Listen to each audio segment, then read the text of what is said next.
नमस्कार. गुढीपाडव्याच्या दिवशी पहाटे लवकर उठून अभ्यंग स्नान करावे आणि अंघोळीच्या पाण्यामध्ये आपल्याला आवर्जून ही एक वस्तू टाकायचीच आहे. कारण प्रत्येक गुढीपाडव्याला ही एक वस्तू घरोघरी टाकली जाते. तुम्हाला माहीत आहे की नाही हे माहीत नाही, म्हणूनच तुम्ही व्हिडिओ शेवटपर्यंत बघा.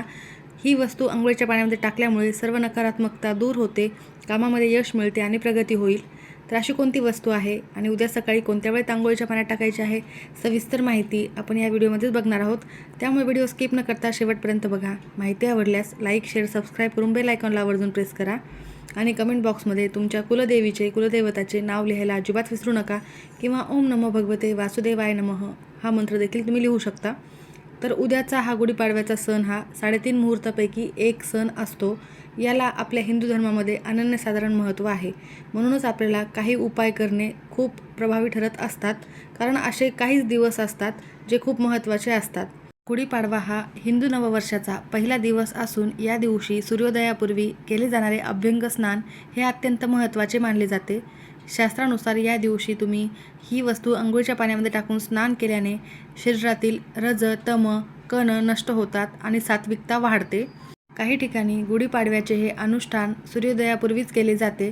सकाळी लवकर उठून तेल किंवा उटणे लावून अभ्यंग स्नान केले जाते.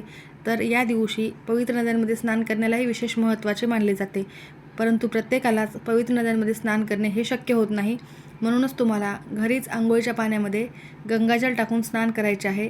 गंगाजल तुमच्या घरी असेल तर आवर्जून टाका, नसेल तर जिथे पूजेचे साहित्य मिळते तिथे तुम्हाला मिळेल, तिथून नक्की घेऊन यायचे आहे आणि टाकायचे आहे. आणि त्यासोबतच ही एक महत्त्वाची वस्तू उद्याच्या या दिवशी टाकायची आहे. चैत्र शुद्ध प्रतिपदा हा दिवस हिंदू दिनदर्शिकेनुसार मराठी नववर्षाचा शालिवाहन संवत्सराचा पहिला दिवस असतो. हा दिवस प्रभू श्रीरामाच्या रावणावरील विजयाचे प्रतीक आहे. अयोध्येत परतल्याचे प्रतीक देखील मानले जाते. तसेच या दिवशी ब्रह्मदेवाने देखील विश्वाची निर्मिती केली होती असे देखील सांगण्यात आलेले आहे. गुढीपाडवा हा 3.5 मुहूर्तापैकी एक शुभ मुहूर्त असल्यामुळे या दिवशी नवीन वस्तूंची खरेदी करणे, नवीन कामांची सुरुवात करणे अत्यंत शुभ मानले जाते. या दिवशी तुम्हाला कोणत्याही कामामध्ये यश मिळत नसेल तर तुम्ही या दिवशी एक अत्यंत महत्त्वाचे काम करायचे आहे. तर तुम्हाला संकल्प करायचा आहे आणि त्या कामासाठी प्रयत्न करायचे आहेत. पुढच्या वर्षीच्या गुढीपाडव्यापर्यंत नक्कीच तुमचे ते काम पूर्ण झालेले असतील, कारण या दिवशी संकल्प घेण्याला देखील खूप महत्त्वाचे मानले जाते. दारी उभारलेली गुढी हे विजयाचे, समृद्धीचे आणि मांगल्याचे प्रतीक आहे. म्हणून प्रत्येकाच्याच घरी हे गुढीपाडवा साजरा केला जातो, गुढी उभारली जाते.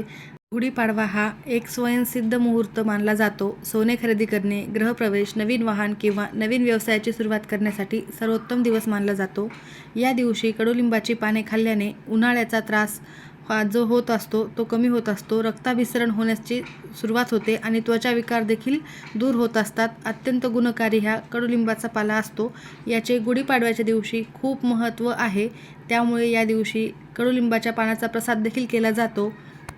तर पाडव्याला सकाळी जो प्रसाद बनवला जातो त्यात कडुलिंबाची पाने, फुले, गूळ, जिरे, ओवा, मीठ किंवा कुठे चिंच देखील टाकली जाते, तर कुणी कैरी देखील त्यामध्ये टाकतात.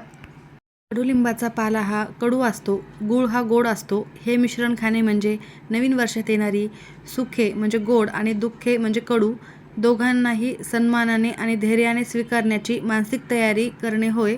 आणि यासाठीच आपल्याला हे बळ, शक्ती देत असतो. म्हणूनच हा प्रसाद आवर्जून खायचा आहे. त्याचप्रमाणे आरोग्यदायी देखील आहे. आरोग्य उत्तम राहण्यासाठी देखील, वर्षभर आपले आरोग्य चांगले राहावे यासाठी देखील हा गूळ आणि कडुलिंबाचा प्रसाद खाल्ला जातो. गुढीला कडुलिंबाची डहाळी बांधली जाते. तर हा प्रसाद उद्या कधी खावा, तर गुढीच्या पूजेनंतर रिकाम्या पोटी सर्व घरच्यांनी मिळून खायचा असतो. यामुळे रक्ताभिसरण देखील सुधारते आणि वर्षभर त्वचा विकारापासून संरक्षण होते आणि आरोग्यदायी देखील हा आहे. कदाचित तुम्हाला ही सर्व माहिती असेलही, परंतु मी थोडक्यात सांगण्याचा प्रयत्न केलेला आहे. आता आपण बघूया उद्या आवर्जून अंघोळीच्या पाण्यात टाकायची जी वस्तू आहे ती कोणती आहे. उद्या हे स्नान कोणत्या वेळेत करायचे आहे, तर तुम्ही ब्रह्ममुहूर्तावर केले तरीही चालेल किंवा मग तुम्ही थोडे उशिरा केले तरीही चालेल, पण ब्रह्ममुहूर्तावरच केलेले उत्तम ठरेल. अमावस्या आहे तर काहीही हरकत नाही. अमावस्या देखील नकारात्मक ऊर्जा दूर करण्यासाठी अतिशय महत्त्वाची तिथी आहे.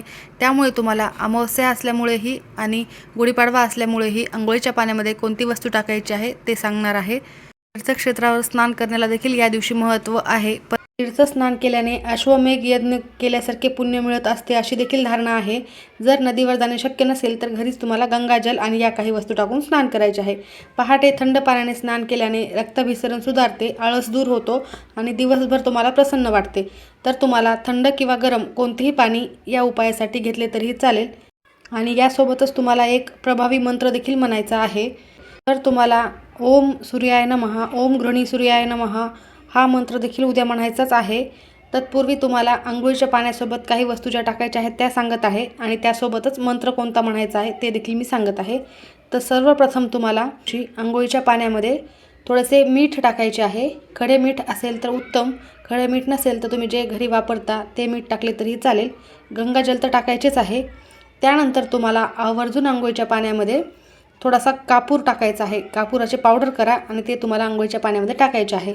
आणि मी तुम्हाला अजून ज्या काही वस्तू सांगणार आहेत त्या तुम्ही गुढीपाडव्याच्या दिवशी प्रत्येक घरोघरी ही वस्तू अंघोळीच्या पाण्यामध्ये टाकली जाते. ही तुम्हाला माहिती असेलही नसेलही मला माहीत नाही, परंतु मी तुम्हाला या व्हिडिओमध्ये पुढे सांगणार आहे.